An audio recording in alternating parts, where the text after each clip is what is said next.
it's amazing. It really changes your life and it helps you in a major way when you can see evil inside yourself and try to overcome it.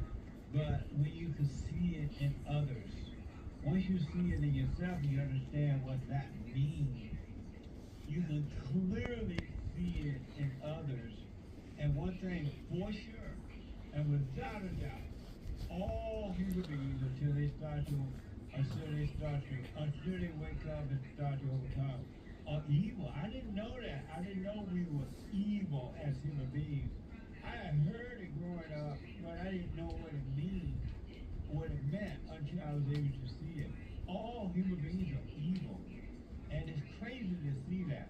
But I'm glad to see it because it protects you when you can see it. You know, Jesse, I went to church all my life, and I've got a degree from a seminary. And one thing I read over and over again and didn't understand until the last few years is the fruits of the Spirit in Galatians 5. Yeah. And, you know, it tells you first about the fruits of the flesh, the drunkenness, bitterness, envy, fits of rage, outbursts, jealousy, and then the fruits of the Spirit. And something you say all the time is that it's a spiritual battle, and it really is.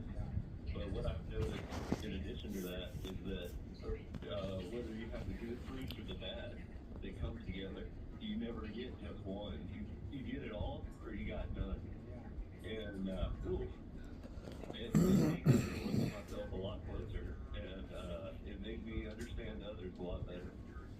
And another thing I didn't know either until recently, over the last years, when you talk about the fruits of the Spirit and talking about the jealousy, the envy, and strife, it didn't really register in me what it meant. I didn't see the depth of all of it.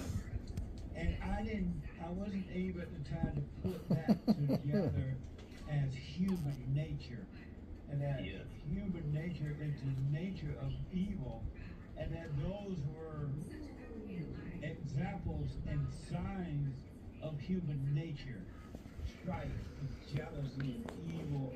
I mean, revengeful and gossiping and all that. I didn't know. I didn't put that together at the time, but now I can clearly see it. And I've noticed the Bible thumpers are the worst about reading over the parts of Scripture which say those things about us as individuals Yes. clearly, and Yeah. just trying to